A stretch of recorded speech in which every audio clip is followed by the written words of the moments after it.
Welcome to the Quotive Corner. However this moment finds you, whether it's early before the day gathers momentum, somewhere between obligations, or late when things finally quiet down, I'm glad you've taken a few minutes to think. Today's quote is ancient, but it feels strangely modern.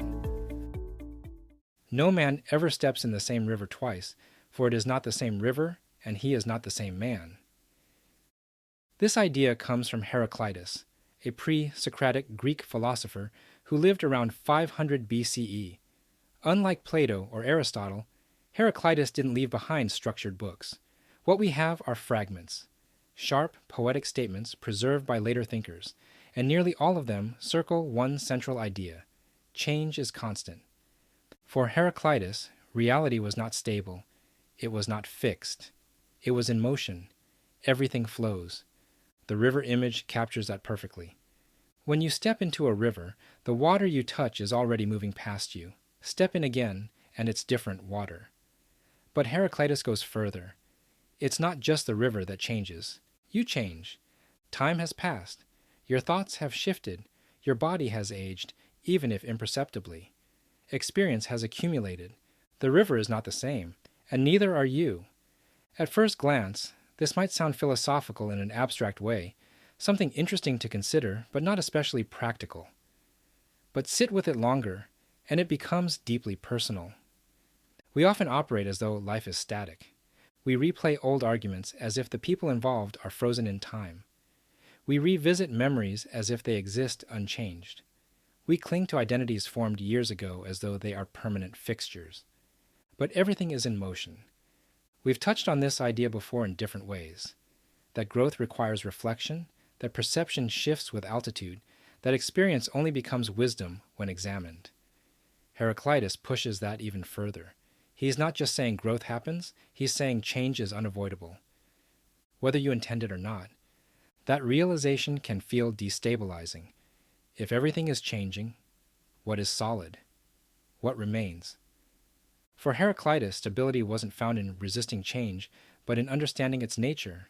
He believed there was a deeper order, a logos, underlying the flux. Change wasn't chaos, it was structured movement. And that perspective matters, because when you accept that you cannot step into the same river twice, you stop trying to recreate past conditions exactly as they were. Think about relationships. You cannot have the exact same conversation twice. The context shifts. The emotional state shifts, the shared history deepens. Think about personal identity. The person you were 5 years ago is not the person you are now. You may share values, memories, tendencies, but you are not identical. That can be freeing. It means you are not permanently defined by your past mistakes. The you who made them is not the exact you standing here today. It also means you cannot fully return to who you once were. Nostalgia is powerful, but it often forgets the river has moved on. There's also a quiet warning embedded here. If you assume situations are fixed, you'll respond to them incorrectly. If you assume people never change, you may misjudge them. If you assume you yourself are static, you may underestimate your capacity for growth, or your vulnerability to decline. Awareness of change sharpens perception. It encourages adaptability. It encourages humility. Because if everything flows, certainty must be held carefully. But here's the optimistic side. If everything flows, improvement is always possible. You are not locked into yesterday's version of yourself. The river keeps moving. And so do you. That idea removes excuses. You cannot claim permanence as justification. You cannot say, "That's just who I am," as though identity is carved in stone. Heraclitus would likely respond, "No, you are in motion," and so the question becomes, in what direction? Change is neutral. It happens regardless. The meaningful part is awareness. If you recognize the river is flowing, you can choose how you step into it. You can step intentionally. You can respond to new conditions instead of clinging to old ones.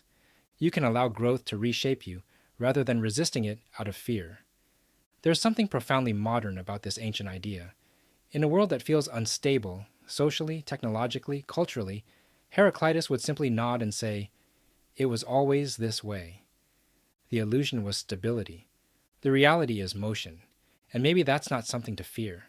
Maybe it's something to understand, because once you stop trying to freeze the river, you begin to move with it more wisely.